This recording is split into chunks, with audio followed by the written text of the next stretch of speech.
Ladies and gentlemen, welcome back to the In the Shed podcast. I'm Judson Miller. Curtis Burbage. Curtis, I really hate that I messed up and couldn't get the last couple ones out, or the last one out on time, but I feel like our impromptu little shoot in Lola was pretty cool. Yeah, it was actually, I actually had a few people watch it and stuff, tell me some good stuff. I actually like that one. Yeah, I mean, hey, whatever works. Now, I did get some feedback. A lot of people are saying that they do think that, if we kind of put some things together a little bit better, Yeah. and make a script and, have stuff to talk about, that'd probably be a little bit easier to listen to. And those people can go dig a hole somewhere. We're going to keep doing it random. We're just going to wing it, make it a lot of fun. But, That's what was good about the truck thing. Yeah. Really, that was just like one of those, we didn't even know what the hell we were even going to talk about. We just, and actually went, smooth. Yeah, I thought it was pretty funny, but we are definitely going to take a little bit more time, put some more thought into things. I've got a couple cool things coming up. We got Bean Daddy coming back in. Got some ideas for him. We've got some stuff here to talk about. Yeah. But I wanted to kind of give you a continuation of last week's good shit. Tell me more about your soccer. All right. So Tuesday I had a game for my daughter Maggie, right? And that was the one we won the championship with.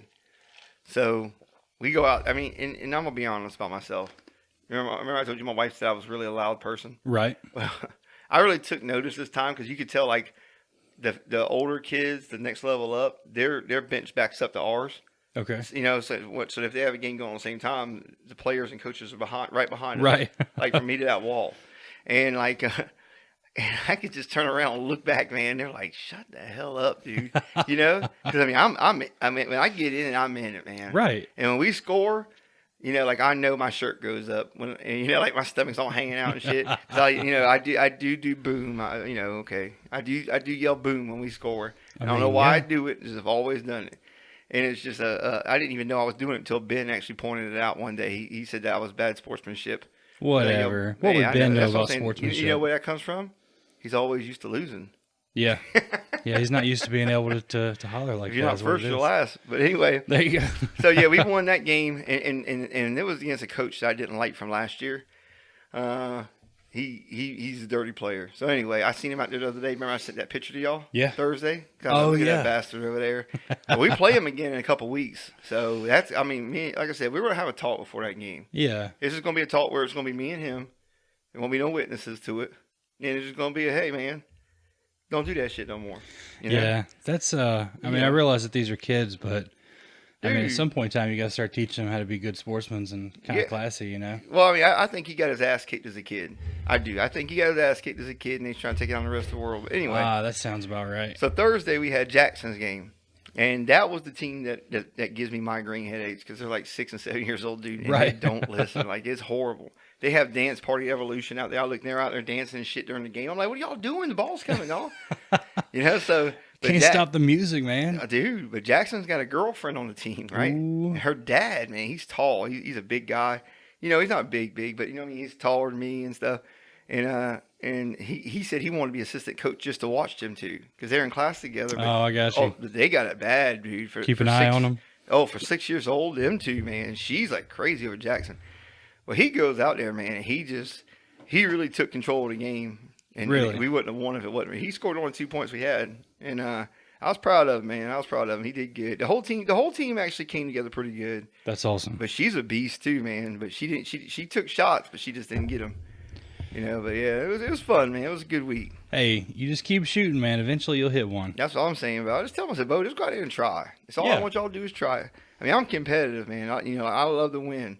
Oh yeah, and it's just like when I lose, man, I'm in a bad mood. Like I'm not mad at my players, but I'm more just like where could I have done better? Where did I let them down at, or you know what I mean? There's just sometimes, like I said, there ain't nothing I can do about it. You're going to coach against a guy like that one dude.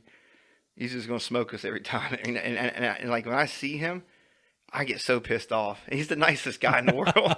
He is, of course. Man. He's nice as shit, dude. But I just like, God, I hate that bastard already. That guy. Yeah, man. It's like on How I Met Your Mother. I don't know if you watch that show, but Robin Scherbatsky's character has a friend that is like always so supportive and everything. Her name's Patrice. And so anytime she does something nice, it just like bothers her. And she's like, damn it, Patrice, or something like that. She gets angry because she's so nice and she hates Yeah. that. Yeah. Yeah, she hates it. So Yeah, that's how I am, man. I'm like, God, he's a guy, man. I get so sick of him winning. But I mean, he's coached for 30 years, man. He's played and coached for 30 years, and I mean, he's got the experience. But it's just that's the competitor in me, man. Well, you know, your favorite coach of all time, Dabo Sweeney, said if you don't like it, all you got to do is beat him. I hate that son of a bitch, too.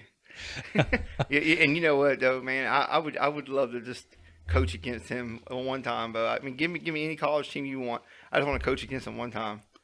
You know what I'm saying? And if he beats me, I'm still going to make him feel like he lost. I'm like, you cheating bastard. Yeah. That would be a lot of fun to watch. I'd pay to watch that. I'm telling you, dude, y'all need to come out to the soccer game, dude. I'm down. When's your next one? We'll talk about that. We got to break the spring break, but oh, that's right. yeah, we got a break next week. And they're like, are we going to practice something? No, we're going to take a real spring break. Yeah, for real. Well, hey, actually, I wanted to talk about this. You know, I don't have kids, but I was a scoutmaster in the troop that I grew up in for about 5 to 6 years. And so I've noticed some things here lately. I feel like there's like another surge of people online saying stuff like, you know, I didn't have it easy. You know, my kids aren't going to have it easy. You know, I'm not going to give them everything. You know, and this all stemmed from somebody posted on Facebook about how they had to struggle and buy their first car and that kind of thing. And they were like, my kid's going to have to earn it. And like, I mean, I get that. I do. You want your kids to earn it so they appreciate and respect it. But like, just because you had it hard doesn't mean that you should, you know, expect your kids to struggle too, you know? And I mean, again, I'm not a dad, so I kind of want to get a dad's perspective on it, but I just don't believe in the I struggled, so you'll have to struggle too mentality. I mean, aren't you supposed to like give your kids the tools to be able to do that? You know, the problem I have, actually, it's funny you even brought this up. I mean, because this definitely, I didn't expect this conversation to pop up, because like you didn't tell me about, you know, what we were going to talk about. So, yeah. So here's my take on that. Okay, so like I actually talked to my 16-year-old the other day about this, because okay, so we used to go up the mountains all the time. I had a couple friends that lived up in Hartsville, South Carolina. Their dad had his own business. And there was several of them. He had some beautiful sisters. They were older than me. But, I mean, it was like a family of like 5 or whatever, but they had money.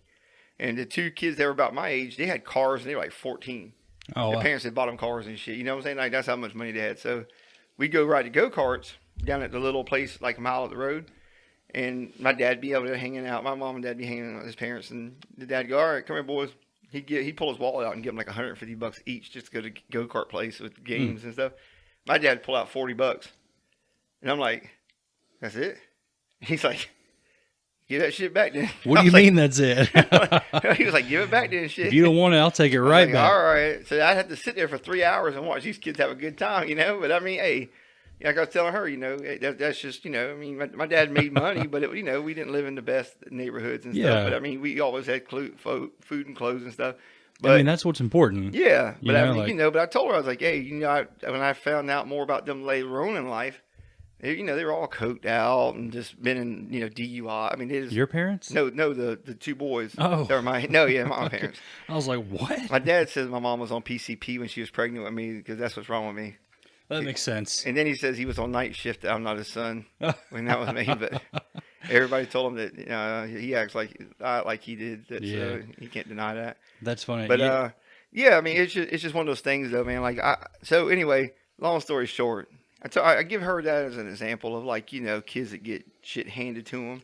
Yeah. And then appreciate not the struggle, but the road ahead to get to something. You know what I mean? Yeah, I agree with you. I mean, it seems like there's a very fine line between entitlement and, you know, like giving kids the right amount of, I guess, structure and tools to get ahead. You know, and I was kind of in the same situation. You know, my dad busted his ass at Goodrich for 42 years. Yeah. And then when my dad wanted to send us to a private school, and my mom was like, okay, well, I'm getting a job. And she busted her ass at Mercedes. Damn.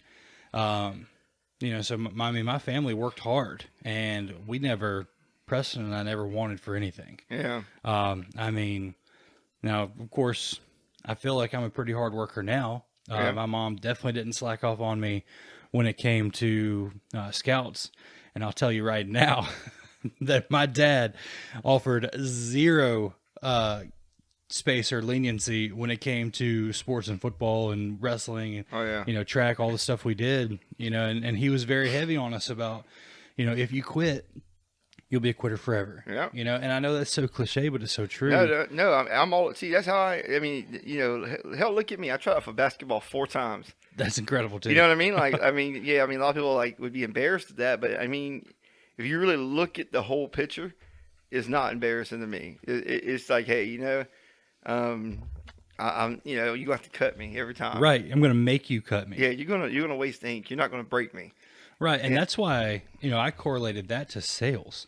I was so good in sales because I don't care if you tell me no. Yeah. Like I'll step up to the plate 1,000 times, even if I'm only going to hit the ball once. Now you don't take that attitude to dating, do you? I mean, Like no means yes.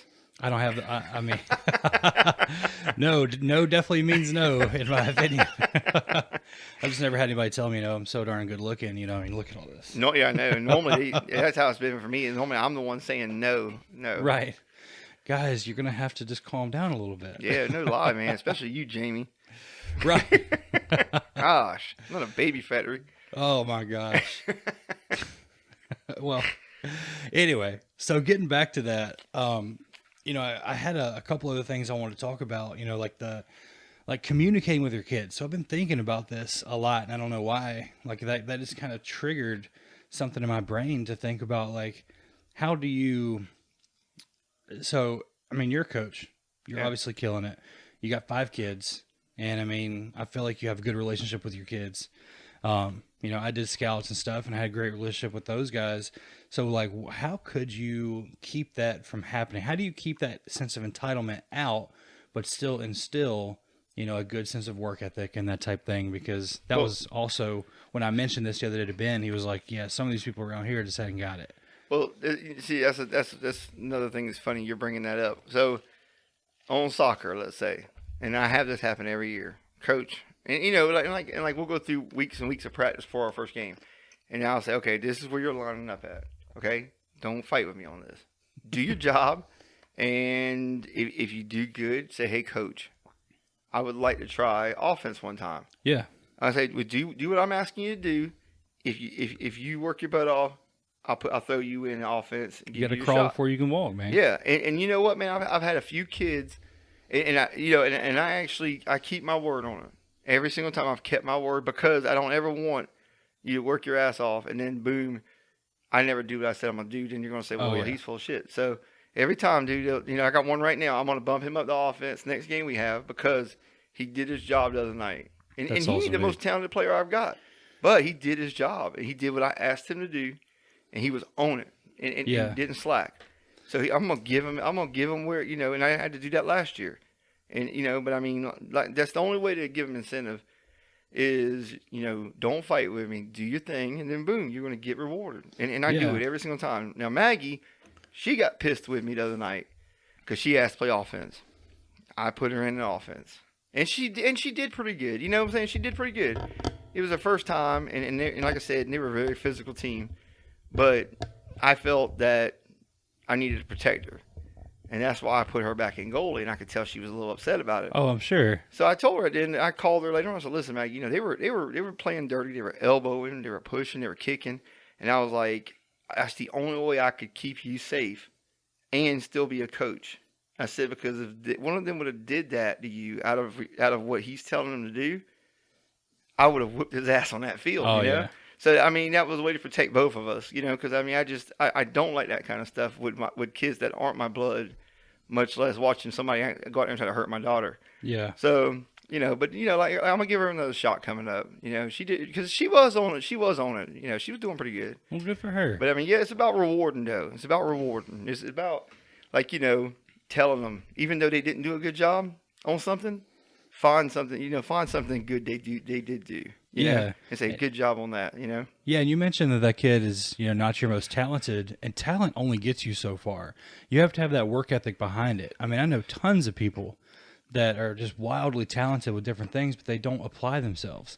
I also know a ton of people that aren't necessarily the most talented that apply themselves and become something Yeah. so much better. Yeah. Yeah. I mean, I have a kid now. He's a tall, slender kid. He's very athletic, but he's kind of clumsy, right? But I mean, he's clumsy because he's never played soccer. But I mean, he's very athletic. His little sister plays in Jackson's league, and she's very athletic and talented in soccer, from what I can see. And I just feel like I could work with him and make him something, you know. Yeah. But his dad was a swimmer, they said, and his dad's, got a, he's about 6 something. I don't know. He's a good looking guy. Nice. I'm jealous of him, dude. I'm like, look at this guy. He's like perfect looking, and it's kind of like, but somebody said he used to be a swimmer. You got to start somewhere too with these kids, But I mean, dude, he's so hard on him though. Like and like I so bad wanted to say, hey, dude, why don't you slap? But Jamie was like, well, that's crossing the line. That's his kid. This and this. And I said, I know, Yeah. man, but like. I wanted to figure out a way to word it maybe to where it wouldn't be offensive to be like, hey, dude, I just don't want him to not like it because he feels like he's disappointing or something. You know what I mean? Right. Yeah, I hear that totally. So that's the reason why I'm always complimenting him, even though I might be like, Jesus Christ. I'm still complimenting them though, because once you get on their ass and they feel like they didn't do good enough, then and mentally they're going to break. And there's two types of, I've noticed in my time, there's two types of coaches when it comes to that. There's ones that, give that confidence everywhere. They give all the compliments in the world. They tell people how good they're doing, and you want to do better. It's the same with bosses. You want to do better because you want to make them happy. You want that back. And then there's the ones that kind of use fear and like demeaning to where they guilt you or they shame you into wanting to do better. And that's not for me, dude. I 100% am the type of person where I want to compliment you so that you feel good about yourself, so that you want to do better for yourself. Because if you squish somebody and put them under your thumb, it just seems to backfire every single time. No, I mean 99% of the people who do something in life that they have somebody over them like that, they're going to break. They're just going to crumble because of the pressure and the stress.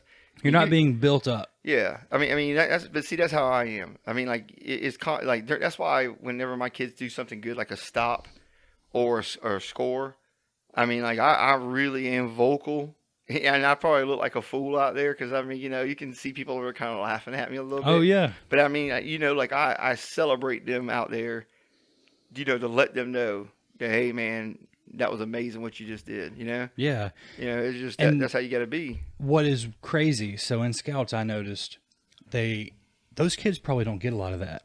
They probably don't get a lot of that just, compliments, just that confidence boost. They don't get that love. Yeah. And I know there's a bunch of different ways to explain love. They don't get that that feeling from someone in a position of power, like you're their coach. They all look up to you. You obviously won last year, so you got that behind, that on you too. So like they're looking up to you, and you tell them you good job, and that hits hard. Yeah. Oh yeah. And because people don't get that anymore. We live in a society where instead of building each other up, we want to use people as a ladder and try to climb that way. And it's TV and movies and everything like that wants to, tear people apart.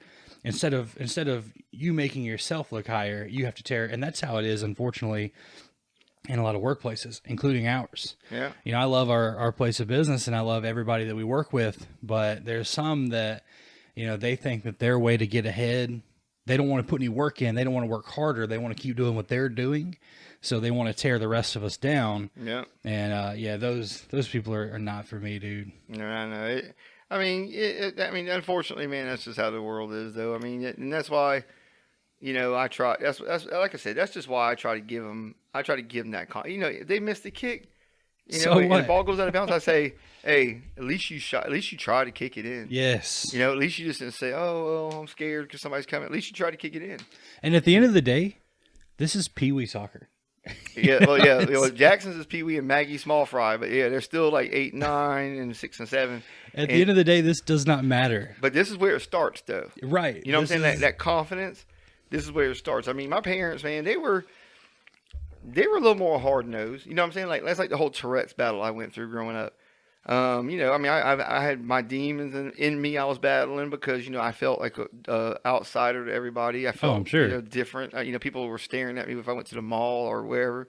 And Ooh, I want to talk about that in a second. Go ahead. there weren't no Google. There wasn't no Google for that. But my parents was like, Oh yeah. I give them credit, man. Like for winging it. I mean, they were great. I mean, really, they were Yeah. great. I mean, they stood by me. My dad was like, hey, man, just don't hey, if you don't do good in school or whatever, because that was a whole other story. But he was like, if you fail or whatever, then hey, it's next year. He's took that stress off of me. Yeah, dude, Because it that's was kind of awesome. like but I mean, he was great. Now he was very. My dad's kind of intimidating, which I hope you don't listen to that. But anyway, he's kind of Don't worry, I'll cut that part out. he's kind of intimidating, but a lot of people, but he's not the biggest guy. He's not even a big guy. Yeah, It's just he has that presence. he did well, yeah, because I mean he did all that karate and shit at his own schools and stuff. Yeah, And then he just was, but I mean one thing I'll give him is he was affectionate. He was affectionate. He was an affectionate dad, and I think that's the reason why I'm such an affectionate parent. yeah, my dad was too. Yeah, I mean, but I mean all that stuff goes a long way when it comes to kids, man. Because I mean, like Jackson, the guy at work that you work with, been there longer than you, starts with an E. mm-hmm. He told me the other day because I met up with him a long time ago to sell him a Fire Stick or whatever, and Jackson was with me, and he made the comment. He goes, I seen how your son was glued to you that day, and he said when I left, I said to myself, maybe Curtis ain't so bad. Yeah, I was just about to say it's obvious. They say the proof is in the pudding. And I don't want to go down on you too hard right here, but I feel like you're doing a good job. Like I was thinking about it the other day. Somebody was asking me, if I thought I'd be a good dad, and I was like, probably not. I'm super selfish, but like I was thinking about good dads, and I was like, man, Curtis is the man. Like, and so it definitely, and that's why I was interested in this. It definitely has kind of become this thing where you're doing the cool things, like you're doing the big things that I was talking about and thinking about, and I was like, I want to ask him about this on the podcast. Yeah, I know that we kind of got a little soft. We hadn't even talked about poop one time yet. I know, man. I mean, hey, that goes along with being a dad, Bo. You put with your fair share of shit. Yeah, well, I'm gonna fix that shit right now. So this past, probably I guess it was Thursday, I took my bow in to get it serviced, and dude, I had a comeback shack for lunch. Oh, nice. Oh my god, dude! But I had the buffalo chicken tenders, and I stylized my fries, which is bacon, cheese, and ranch. Nice. And I'm telling you, man, my guts hit me. I got to Sportsman's Warehouse, and I was like, oh god. And so I was like, I'm waiting for the dude, and like he's not there. I wanted to give him my bow first, so I'm not just carrying it around. So I'm like, where is this guy? And so I was like, this is not good. And I won't lie to you, I walked around one of the shelves, and I farted real bad. I thought it was going to be a little squeaker, and I had my leg all cocked up. Not the case, bro. I blew the back out of my pants. No. And I literally, this little lady turns the corner, and she goes, oh my heavens. And I was like, I'm so sorry. And she's like, don't worry, honey. It happens to all of us. Oh, that was nice of her. God Yeah, bless I her. know. I was like, oh my gosh, I love you. Oh gosh. Dude, I took Wyatt to the mall. Wyatt and Jackson to the mall the other day. Wyatt, Jackson, and Maggie. I took them to the mall. And Maggie and Jackson, they're like, I don't know, like on the other side of this shelving thing because we go and Books A Million and look at the pops and stuff. Wyatt is with me. Wyatt right there in front of people goes, Curtis, did you farted? And I go, oh my God, dude, no, this hush, kid, man. This kid. Dude, I got a video of him trying to eat milk this morning with a spoon after the cereal's done. And it was like a thimbleful, maybe. Like he was getting, because when he tilts the spoon, it comes out the back end of it. He was just. Oh, God. And I was like, Jesus, dude. Oh, I love that kid, man. that guy. I got to meet this kid, man. You got to, man. Wyatt rocks, bro. That's so funny. I was also thinking about it the other day. My dad, I told you, like, I don't get embarrassed that much. Like, my parents built such a strong sense of self-reliance and, like, confidence in me that, like, I mean, if something happens, it just rolls off my back. But the other day, I was eating at a restaurant, and I was like, here we go, man. I can't wait any longer. So I stood up and I started making my way to the bathroom, and like I'm a big boy.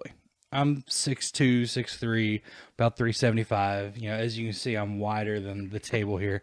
You know, And it's the camera. So yeah, the camera adds 10 pounds. I've got 50 cameras pointed this way. So I'm walking through and everybody's looking at me, dude. And I'm just like looking out the corner of my eye. Everybody knows this bathroom is in big trouble. So, you know, like you get nervous and like I'm in there like, well, everybody poops, but for some reason you're just like, oh gosh, everybody's going to know that I poop. So I get in there, close the stall, get to work. And of course the toilet paper, I go to hit it because it was one of the ones that like, it was like grayed out. So I like reach up there, no paper. So I'm like, oh no. So this is taking up too much time. I'm like, I gotta hurry. So I like pull my pants up a little bit, waddle into the next stall, get some toilet paper, do my paperwork, and like wash my hands. And I'm like, where's paper towels? There's no paper towels. Oh. It's one of those air things, but it's an old one. So I hit the button and it's like a freaking 747 taking off. You know, like the fighter jets when they come through, like in the mornings we're getting ready, and it's like I can't hear a word anyone's saying. That's what this thing sounded like. Nice. It was like the Blue Angels just turning their turbines off to dry my hands. And I'm sitting there like, at least everyone's going to know that I'm washing my hands. So I open the door and it's like, it was like a comic movie. It was like a movie. Like a high school movie, because everybody's looking at me like forks down. The walk of shame. Right. You have to do the walk of shame back to your table. And I was like, gosh. But I mean, like everybody poops. Yeah, you know, I mean, like why is that so embarrassing when to you us? first said everybody poops, it made me think we should do a parody song Okay. of the REM song, Everybody Hurts. We just do one that everybody poops, and we'll just be like in a, you know, like, you ever seen the video where they're like on the freeway, everybody's sitting in the car just staring out the window? No, but I'll look it up. Yeah, look it up, and then we could do one where we're just like little clips of us sitting on the toilet, like staring up at the ceiling, like, you know, with that song playing in the background. As I'm telling you, dude, I think it would rock. That's funny. When you said that, that's what came to my mind was everybody poops.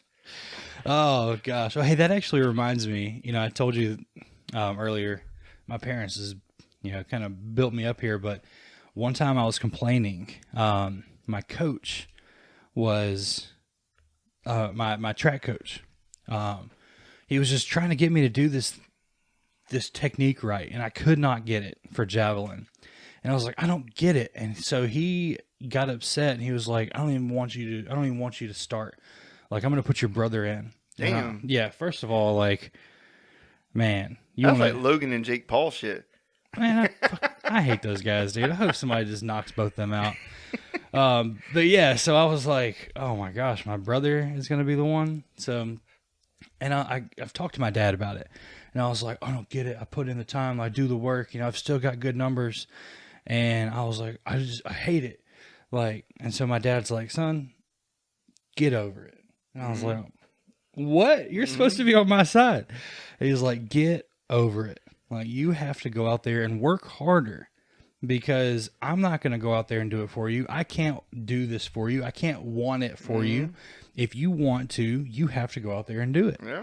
And I was like, well, all right, here we go. Yeah. So, I mean, and I just took that as like, I went in there expecting to be coddled, you know, expecting to have my dad be like, oh yeah, and get that justification and that, you know, the vindication of, you know, yeah, coach needs to ease up on you a little bit, but he didn't. Yeah. And, you know, he kind of gave me that firm, good, strong love. And he was like, get back out there, work harder. And I did. And I wound up going to, I was one of the first throwers to ever make it to sectionals for our school. Damn.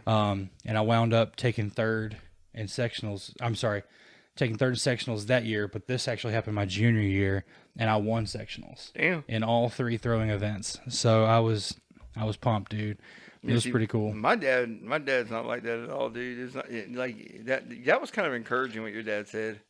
My dad's he's gonna be like, well, you probably just went out there and ran your damn mouth, and you know, like he's not. That's You how probably my dad sucked is. anyway. Dude. It's like if I get into it with somebody, it's like, what'd you do? Like, what do you mean, what did I do? Like, damn, dude, but why do I got to be the one that did something? You know, That sounds about right. Yeah, it's like, God, dog, man. Like, You earn your reputation, buddy, and you have earned that one. oh, you know what? Though? I was talking to the kids, about hard, like the world ain't gonna take all that shit from y'all, and Yeah. but just the world ain't gonna give you anything. No. And Jamie's like, well, they didn't all grow up in a ghetto like you did in the bad neighborhood. Like, yes, it got nothing to do with a bad neighborhood. No. I mean, don't get me wrong, it made me who I am, but I mean, at the end of the day, I know what to expect from this world. I mean, Yeah. mom and daddy they didn't hold me and rock me to sleep at night, dude. I cried myself to sleep. Had to walk 2 miles to my bedroom uphill. No shit, bro. And step on a hot furnace, bro. Did y'all have like one of those furnaces in the floor? No. Dude, we had one of those. We lived in the South, like We did Alabama. too. We Hey, lived right it gets cold here though. It's cold right now. Yeah, I thought I never got cold, but yeah, okay. Well, it's like we have a furnace in the floor where I grew up at my old house. Yeah. So you walk on that bastard, and it's in the middle of the hallway now. You got to go around a little. I've seen those. I know what you're talking about now. And that shit burn your feet, man. Yeah. Like, it was like, how could that be safe? Yeah, to have kids around. We grew up in a trailer, and so yeah, we didn't have any vents like that. They were all up in the ceiling. And then when my parents built the house, they put a central heating unit in there, and just ran it through the AC ducts. I think is how it works, but I'm not real sure about all that. And that one time, I come up with the bright idea that I was going to have a warm blanket. So I laid a blanket over top of the furnace and walked off. Oh no! And I look in the backyard, my parents out back, like with fire blankets. Oh no! Like beating them on. I was like, oh shit. That's funny you say that. I made the mistake. So I had this little space heater in my room because I mean we use space heaters because it was just easier. Like if you're not in there, you don't need the room to be warm. So I had this little space heater, and it was like super cold one morning, and I had disabled the safety mechanism because for some reason it had gone bad. Yeah. So I just took it out and just jumped the wires. So I put this space heater like underneath my blanket and like leaned it up against the wall. And dude, I went to sleep and rolled up against the space heater. Whee. And I had a burn right here, like a 2nd-degree burn that was about the size of a baseball. Jesus. Dude, it was so bad. And like I sleep really hard, so it's not a wonder that I didn't feel it. But yeah, when I woke up, I thought that I'd been shot. I was like, oh no, I've been hit. Man down. Help me, Tom Cruise. I'm on fire. Save me, Oprah Winfrey, with your witchcraft. Oh man, my Look, wife hates that movie. I know, and I know that she'd kind of led the charge of saying y'all talk about movies too much, and I feel bad. But movies are just so funny. Yeah, they are. I mean, well, actually, a couple people, man, told me it was like, man, I just didn't like y'all talking about the movies and stuff. And I was like, well, we're going to talk about them. I mean, we might not go into like detail, like tell the whole story or whatever the movie. Yeah. But I feel like saying, hey, did you watch so and so? Yeah, that was a badass movie. Hey, if you don't want us talking about movies, Venmo me $5, and I'll for every $5 you send me, I won't talk about movies on one podcast. Yeah. And make that easy. But well, guys, looks like we are coming up on time here. Thank you so much for joining us. I know this was kind of a different way than we normally go with things, but hopefully this is a little insightful. I know I'd been curious about it for a while. May not have been quite as funny as normal, but we said we were going to get in the shit. We didn't say we were going to be funny about it all the time. Yeah, ain't no lie in that. I mean, yeah, you know what? That's for you, those of you who are thinking about having kids. I ain't saying don't have kids, but just do them and get them over with. You know what I'm saying? While you're young, I'm 43 and I got a 6-year-old that is a daddy's boy. I ain't an 11-year-old that's glued up my butt, and I love it. But there's some days you're like, geez, dude, help me out, bro. I'm 40. Yeah, I'm like 40 something. I mean, I can't go out and jump off the house and shit. Jackson wants to do a YouTube channel. Me and him, like these parents. I want him on the podcast. Father and son do YouTube channel. He wants to do one really bad. My 6-year-old, he wants to do one. In fact, I want y'all to come do the podcast and him just take my spot. Jackson? Yeah. Dude, Jackson, you can't have him. You let Wyatt take it, but Jackson be all over just down on these walls, dude. Well, guys, thank you so much for joining us. If there's anything you'd like to hear us talk about, make sure to email us intheshit69@gmail.com. And thank you so much. I'm Judson Miller. And Curtis Burbage.